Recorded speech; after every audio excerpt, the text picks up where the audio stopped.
Olá, bom dia, boa tarde ou boa noite, dependendo do horário que você está assistindo esse vídeo. Seja bem-vindo ao canal Motivando em Casa, Palavra e Fé. Eu sou a Fabiana. Vamos agora ao vídeo 2, referente à explicação. Agora vamos à explicação da leitura do Novo Testamento, com base na Bíblia de Estudo Pentecostal, Mateus capítulo 7, versículo 1 ao 29. Agora vamos ler o vídeo 2, a explicação. Do versículo 1 ao 29.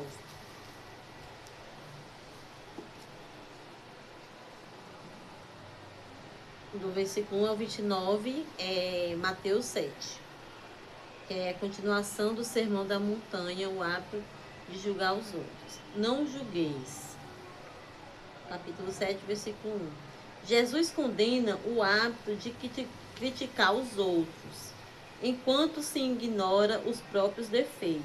Os crentes devem primeiro se submeter à análise detalhada de Deus e aos padrões da sua palavra antes de tentar avaliar e influenciar a conduta dos outros, especialmente dos cristãos.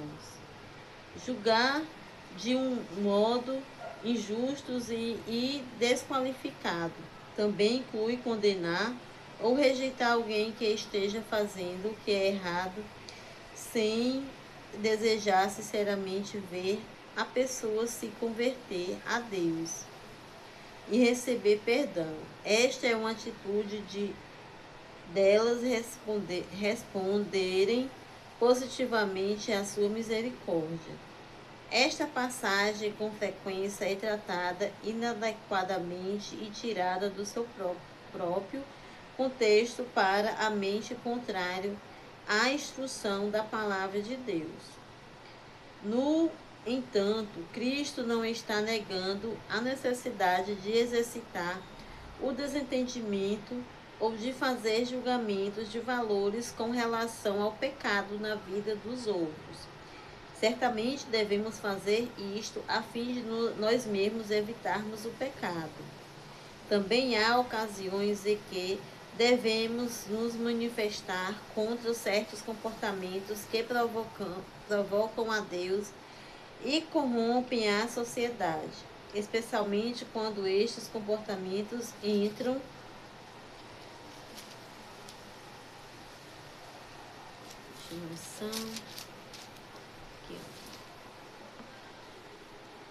na igreja. Jesus nos exorta e identificamos os falsos ministros dentro da igreja, aqueles cuja mensagem não é coerente com a palavra de Deus. Ele também espera e avaliemos o caráter de um indivíduo a fim de não nos associarmos com pessoas que tenham falta de integridade e que poderiam nos influenciar a obedecer a Deus. Este versículo não deve ser usado como uma desculpa por não exercitar a disciplina da igreja. Deus não espera que nós toleremos o pecado persistente em nossa própria vida ou na vida das pessoas que fazem parte da igreja, porque isto prejudica ou cessaria a obra do Espírito Santo na congregação e através dela. Jesus, em seguida, adverte sobre falar julgamentos indevidos, dizendo que nós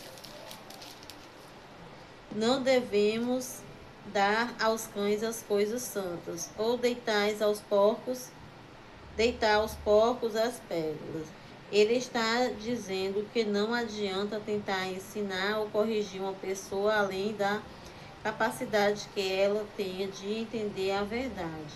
Isto explica porque geralmente é ineficaz para os servos de Deus tentar corrigir comportamentos pecaminosos no mundo, atacando aqueles que ainda estão escravizados pelo pecado. Esta atitude apenas leva a uma maior oposição e resistência quando pessoas ímpias tentam pisar na verdade. Pedi, buscar e batei.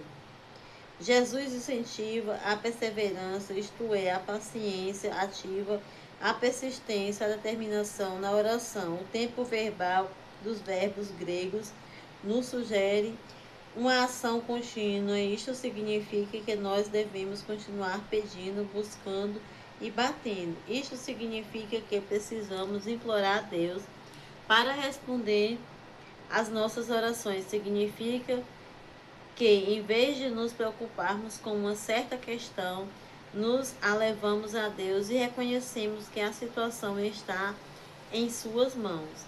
Pedir indica que reconhecemos a nossa necessidade e que confiamos que Deus ouve as nossas orações.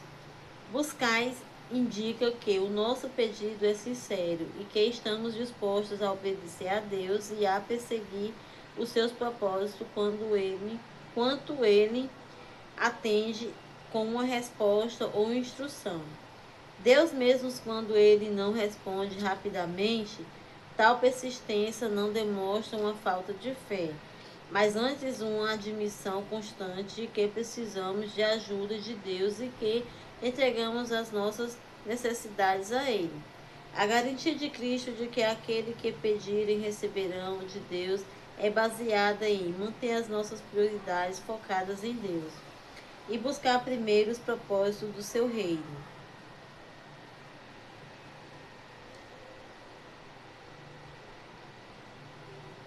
Reconhecer a bondade e o amor paternal de Deus. Orar de acordo com a vontade de Deus e manter os nossos desejos alinhados com os deles. Manter a comunicação e a comunhão com Cristo. Obedecer a Cristo. Veja o artigo A Oração é Eficaz. Versículo Mateus 7, versículo 11. Vosso Pai dará bens. Cristo promete que Deus Pai não decepcionará os seus filhos. Ele nos ama muito mais do que qualquer bom pai terreno poderia amar os seus filhos. E Ele quer, que peçamos a Ele. Ele o que quer que precisemos, prometendo nos dar sempre aquilo que for bom, sim, aquilo que for o melhor para nós. Ele deseja prover soluções sobre os nossos problemas e suprir as nossas necessidades diárias. Em cima de tudo, Ele dá o Espírito Santo aos seus filhos como seu conselheiro e ajudador. Capítulo 7, versículo 14. Estreita é a porta, poucos há que a encontrem. Cristo ensinou que não devemos esperar que a maioria das pessoas o siga na estrada que conduz à vida eterna com Deus Pai. Comparativamente, poucos passarão pela porta da humilde, piedosa e o arrependimento verdadeiro. Sobre o arrependimento, abandonando e negando seu próprio caminho a fim de seguir Jesus. Isso significa se esforçar para obedecer aos seus mandamentos, buscando sinceramente seus propósitos e padrões e prosseguir enfrentando as dificuldades da vida com fé, pureza e amor verdadeiro. Em seu sermão da montanha, Jesus descreve os grandes benefícios e bênçãos que acompanham aqueles que são discípulos, isto é, seguir disciplinado aprendiz. Mas ele também insiste que seus seguidores enfrentarão oposição e perseguições, ao contrário de alguns evangelistas que pregam que ser salve é uma das coisas fáceis do mundo. Jesus ensinou que seguir a Ele envolve pesadas obrigações com relação a uma vida correta, paciência durante as perseguições, amor aos inimigos e abnegação. O passo inicial de se entregar a Cristo é aceitar o seu perdão pelo pecado do não ser difícil, mas confiar nele para fazermos as mudanças de vida necessárias e continuarmos a segui-lo, não importando o que aconteça. Não é uma perspectiva fácil e levará a nossa fé ao extremo. Capítulo 7, versículo 15, da explicação. Acautelai-vos dos falsos profetas.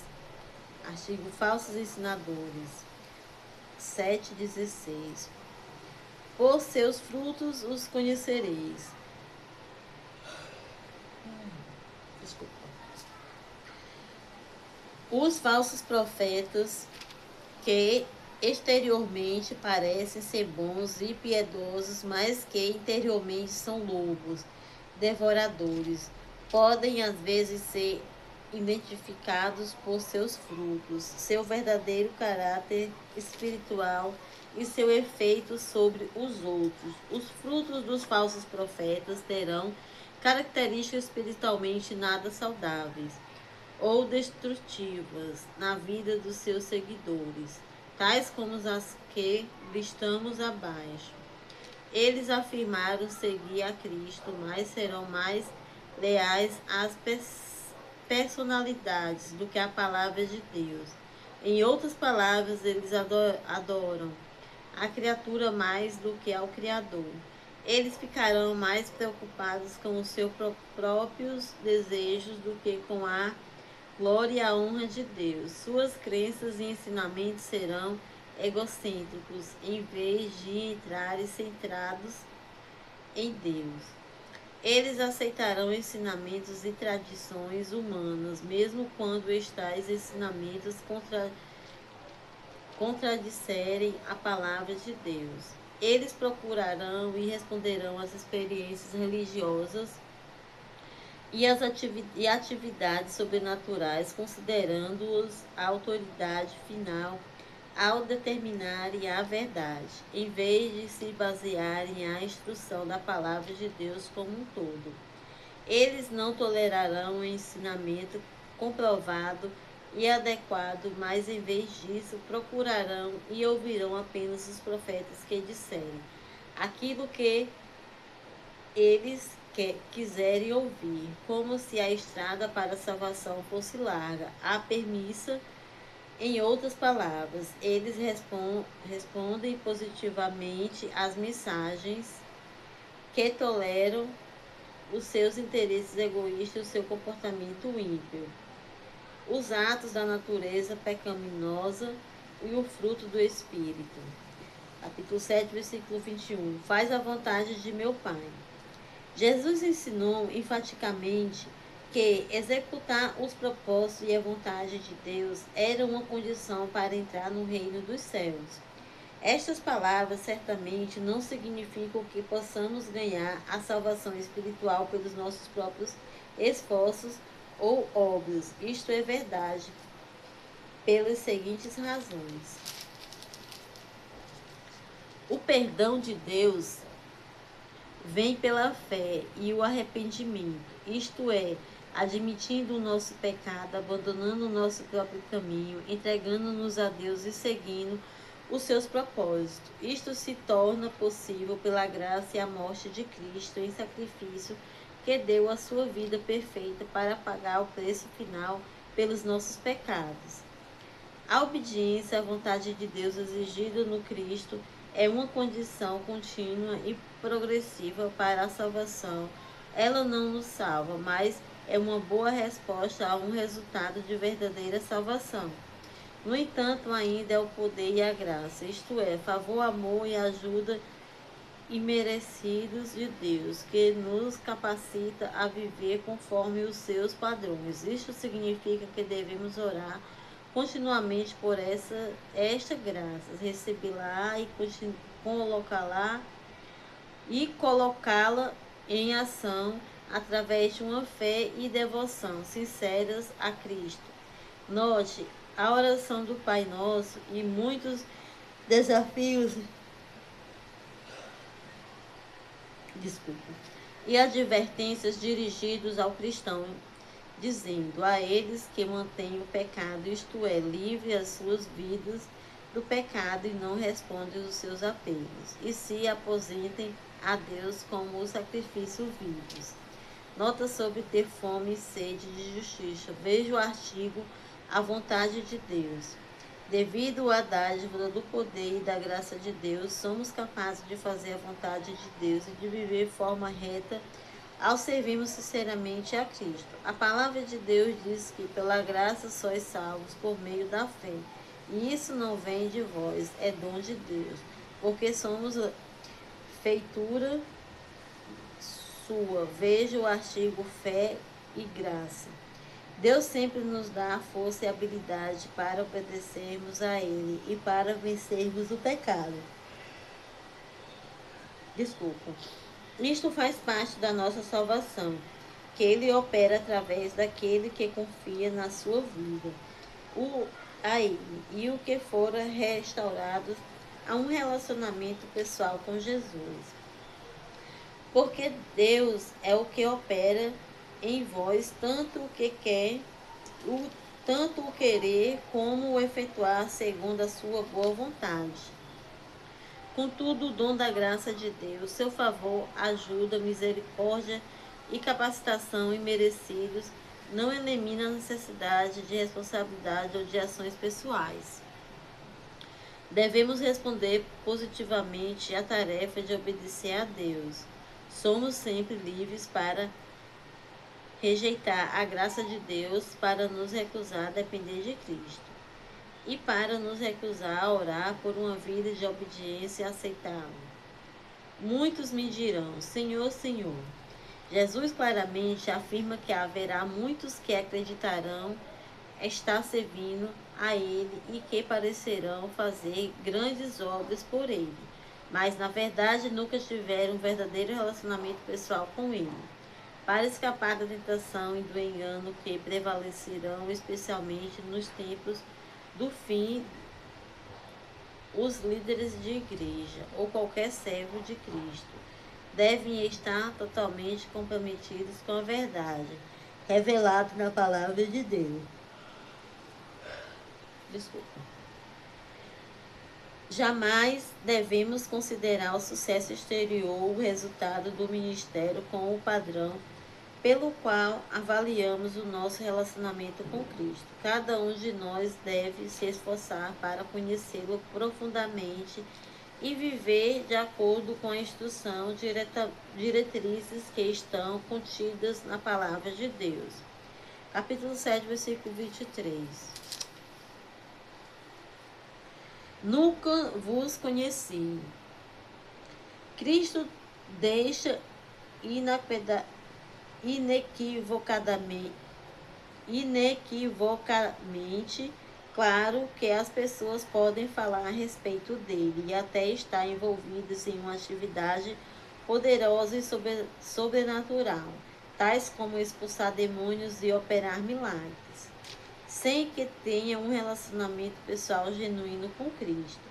As Escrituras ensinam que a pregação intensa e forte crença, o entusiasmo aparente por Deus e a operação de milagres podem ser completamente insinceros e executadores, até mesmo sob a influência e o poder de Satanás. Comparando conosco, Satanás obviamente tem habilidades sobrenaturais e as usará para enganar as pessoas dentro e fora da igreja. Paulo adverte que o próprio Satanás se transfigura em anjo de luz. Não é muito, pois, que os seus ministros se transfigurem em ministro da justiça. Paulo deixa claro que o que pode parecer ser um poderoso dom ministerial pode ser a obra de Satanás. Veja o artigo Falsos Ensinadores. Muitas vezes Deus passa por cima de atividade de Satanás em falsos pregadores, a fim de trazer salvação espiritual genuína ou cura àqueles que sinceramente respondem à palavra de Deus. Isso significa que, se a mensagem for verdadeira, mesmo que o ministro não seja, ela ainda pode ter o efeito piedoso adequado sobre a vida das pessoas. O desejo de Deus é sempre que aquele que anuncia a sua mensagem esteja em um relacionamento correto com ele. Contudo, quando uma pessoa maligna ou imoral prega a palavra de Deus, Deus ainda pode operar nos corações daqueles que sinceramente receberem a palavra e confiarem em Cristo. Deus não endossa nenhum ministro ou professor que seja ímpio ou fraudulento, mas ele endossará a verdade bíblica e aqueles que aceitarem com fé. Amém. Glória a Deus.